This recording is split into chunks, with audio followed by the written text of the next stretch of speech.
तो यार, कैसे हो ड्रैगन बॉल के चाहने वालों।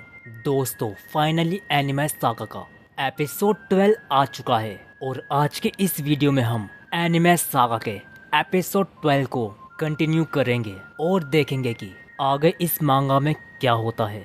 वीडियो शुरू करने से पहले मैं तुम सभी को सजेस्ट करूंगा कि जो भी मेरे भाई लोग हैं जो पहली बार इस मांगा को देख रहे हैं और अभी तक उन्होंने प्रीवियस चैप्टर या एपिसोड्स नहीं देखे हैं, तो मैं सजेस्ट करूंगा कि तुम सभी सबसे पहले उनको जाकर चेकआउट करो ताकि मेरे सभी भाइयों को स्टोरी लाइन एकदम बेहतरीन तरीके से समझ में आए। तो चलो फिर मेरे भाई लोग, बिना किसी देरी के अपनी आज के इस वीडियो को शुरू करते हैं। तो कहानी की स्टार्टिंग में हम ऋषि गामा के ग्रैंडफादर दाईचारू को देखते हैं। दाईचारू बोलते हैं, तो ठीक है, मैं तुम्हारी मदद करूंगा, लेकिन मैं यह काम अकेले नहीं कर सकता।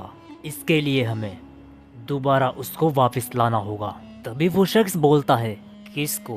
तभी दाईचारू बोलते हैं, सुकुना को। तभी वो शख्स कहता है, सुकुना, तुमको पता तो है ना, जब वो पिछली बार आया था तब उसने कितनी तबाही की थी। उसे खुद गोजो भी नहीं रोक पाया था, तो इस बार तुम उसको कैसे हैंडल करोगे? तभी उस शख्स के जवाब में दाईचारू बोलता है, हाँ मैं जानता हूँ, लेकिन मैंने सुना है कि अब सुकुना के अंदर वो पहले वाली ताकत नहीं बची है जो पहले उसके अंदर हुआ करती थी। तभी वो शख्स कहता है, मतलब तुम कहना क्या चाहते हो? तभी दाईचारू बोलता है, मेरे कहने का सीधा सीधा मतलब बस इतना है कि पिछली लड़ाई में सुकुना अपनी सारी ताकतें गंवा चुका है, अब उसके पास कुछ भी नहीं बचा है। तभी वो शख्स कहता है, अच्छा तो यह बात है, लेकिन एक बात बताओ तुम मुझे, तुम सुकुना को वापस कैसे लाओगे? लास्ट टाइम जब मैगोमे के अंदर से सुकुना निकल गया था तब यूजी इदातोरी ने वापस से सुकुना को अपने अंदर ले लिया था और अभी तक सुकुना यूजी इदातोरी के ही अंदर है, और तुम बोल रहे हो कि तुमको सुकुना चाहिए। इसके लिए तुमको यूजी के अंदर से सुकुना को निकालना होगा। वो तुम कैसे करोगे?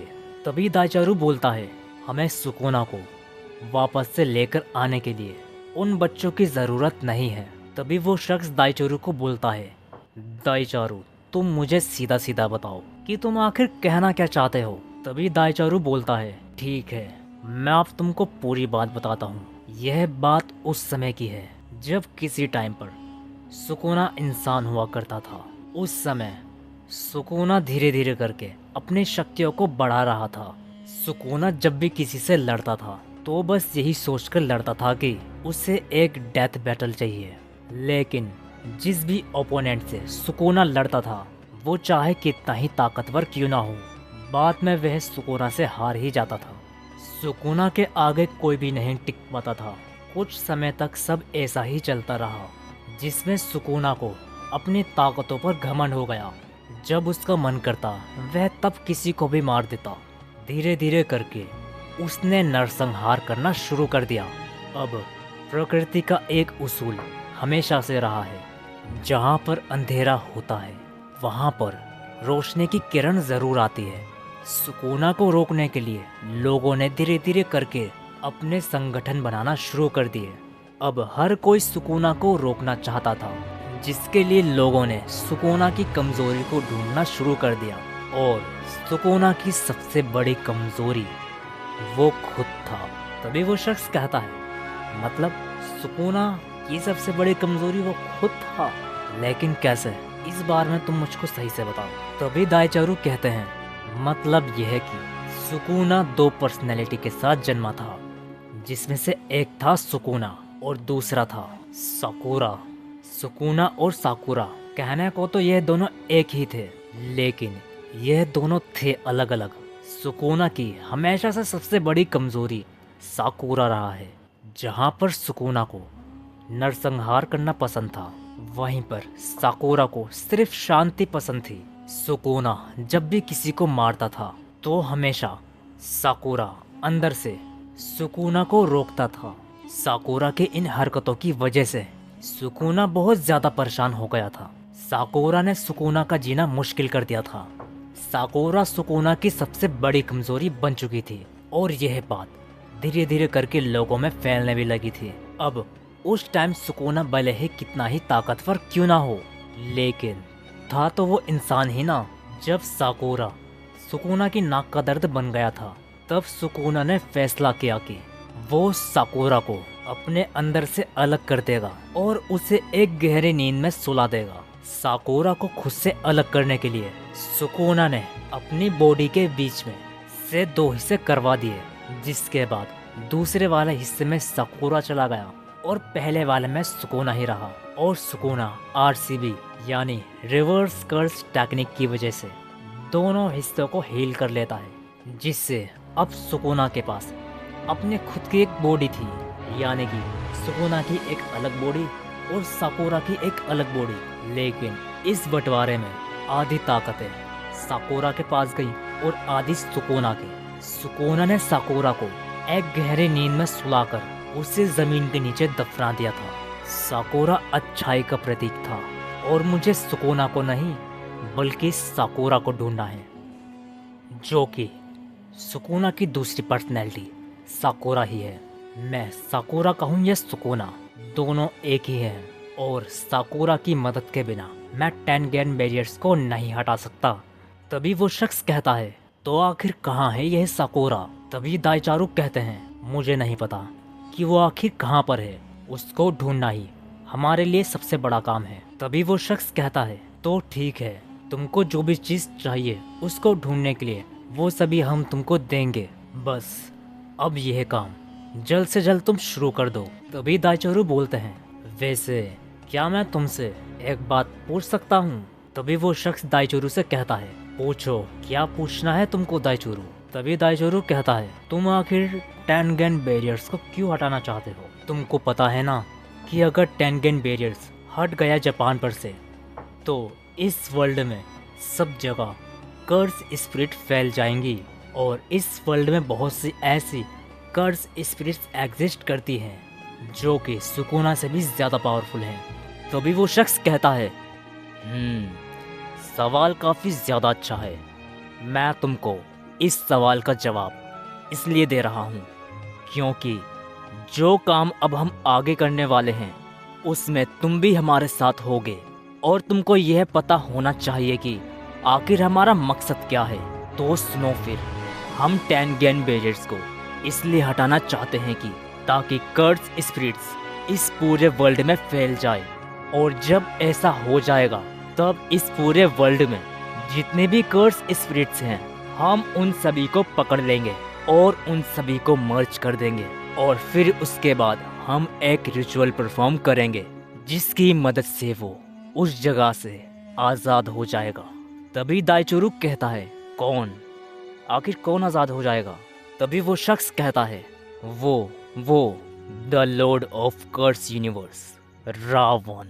जैसे वो शख्स ऐसा बोलता है तभी सब जगह एक नेगेटिव वाइब छा जाती है। तभी दाइचारू अपने मन में बोलता है, यह अचानक से मुझे इतना अलग सा फील क्यों हो रहा है? तभी उस शख्स के पास खड़ा हुआ उसका एक बॉडीगार्ड कहता है, सर, टाइम हो गया है आपके चलने का, आपको अभी एक जगह और जाना है। तभी वो शख्स दाइचारू से कहता है, दाइचारू, अब तुम जा सकते हो।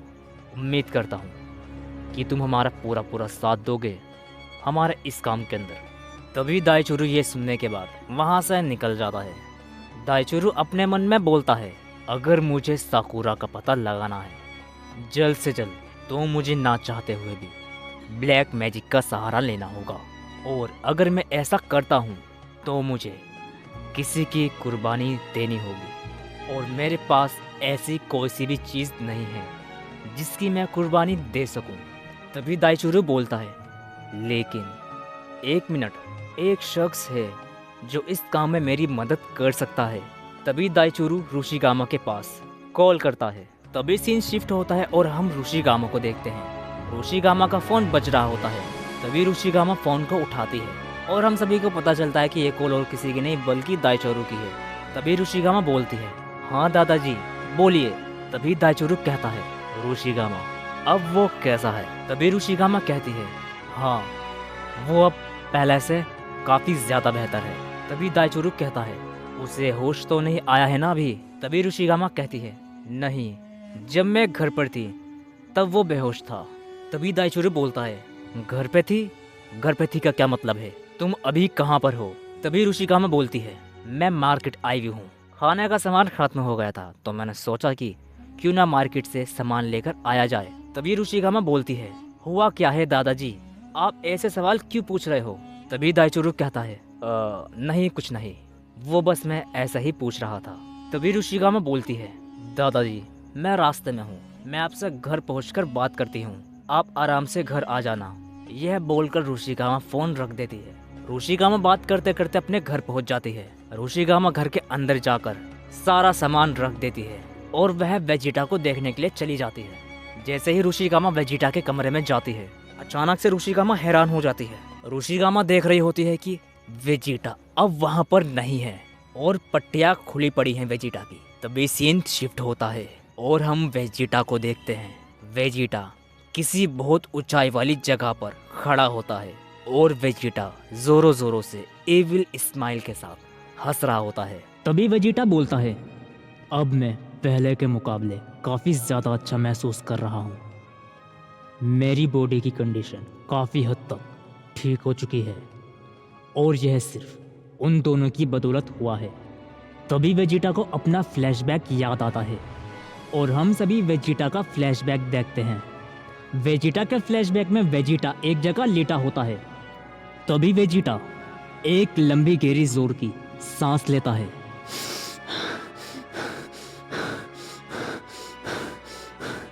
और अचानक से वेजिटा की आंख खुल जाती है। वेजिटा गहरी गहरी सांसें ले रहा होता है। इस मोमेंट पर वेजिटा अपनी पूरी बॉडी को फील कर रहा होता है। तभी वेजिटा कहता है, यहाँ की हवा कितनी ज्यादा साफ है, मैं अपनी बॉडी के हर एक सेल को महसूस कर सकता हूँ। तभी वेजिटा लेटे लेटे ही अपने दोनों हाथों को उठाकर देखने लग जाता है। तभी वेजिटा कहता है, पता नहीं क्यों लेकिन मैं अपने शरीर में काफ़ी ज़्यादा बहते हुए एनर्जी फ्लो को महसूस कर रहा हूँ। ऐसा लग रहा है कि मैं एक बहुत लंबी गहरी नींद से जागा हूँ। तभी वेजिटा का वो पल याद आता है जब वेजिटा एनिमेवर्स में ट्रैवल करके यहाँ पर आया था। वेजिटा तब की कंडीशन को अपनी अब की कंडीशन से कंपेयर करता है। वेजिटा की पूरी बॉडी ग्लो कर रही होती है और यह बात हम सभी अच्छे से जानते हैं कि ऐसा क्यों हो रहा है। यह हो रहा है 1000 साल पुराने वेजिटा पर लगाए गए एंशिएंट लैब के कारण, जो किसी भी बीमारी चोट का इलाज कर सकती है। और इस लैब को बनाया था रुशिगामा के ग्रैंडफादर के पूर्वजों ने और इस लैब का इस्तेमाल कई हजार सालों बाद वेजिटा पर हुआ है।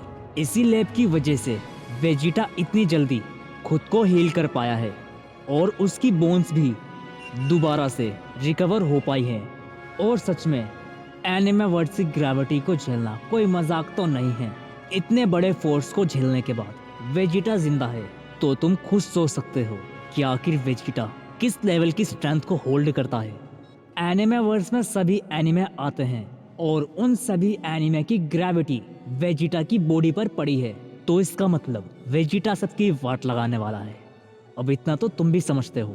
तभी वेजिटा उठकर बैठ जाता है। वेजिटा देखने लग जाता है कि आखिर वो अभी कहाँ पर है। वेजिटा उस जगह को चारों ओर से देखने लग जाता है। वेजिटा उस जगह को चारों ओर से देख ही रहा होता है कि तभी अचानक से उसकी नज़र एक फोटो फ्रेम पर पड़ती है। वेजिटा उठकर उस फोटो फ्रेम के पास जाता है और उस फोटो फ्रेम को हाथ में लेकर बोलता है, यह लड़की, यह वही लड़की है जिसने मुझे पानी पिलाया था। तभी वेजिटा की नज़र रुशिगामा के बगल में खड़े हुए उसके ग्रैंडफादर पर पड़ती है। तभी वेजिटा बोलता है, शायद यह वही है जिन्होंने मेरा इलाज किया है। तभी वेजिटा को याद आता है कि जहाँ पर वो गिरा था वो जगह पूरी तरीके से बर्बाद हो चुकी है। वेजिटा कहीं ना कहीं शर्मिंदा हो रहा होता है कि उसकी वजह से इतने लोग मारे गए लेकिन तभी वेजिटा को जूनो की बात याद आती है। जूनो ने वेजिटा को बोला था कि वेजिटा, सिर्फ तुम्हारा एक ही लक्ष्य होना चाहिए, अगर तुम रास्ते में भटके तो तुम मारे जाओगे। और वेजिटा को वो बात भी याद आती है जब वेजिटा ने जाने से पहले बुल्मा को एक वादा किया था कि वो लौटकर जरूर आएगा, बुल्मा और ट्रंक्स के लिए। जोनो की यह बात याद आने के बाद वेजिटा एकदम सीरियस हो जाता है। वेजिटा की बॉडी पर जितनी भी पट्टियां बंधी हुई थी, वेजिटा उन सभी को खोल देता है।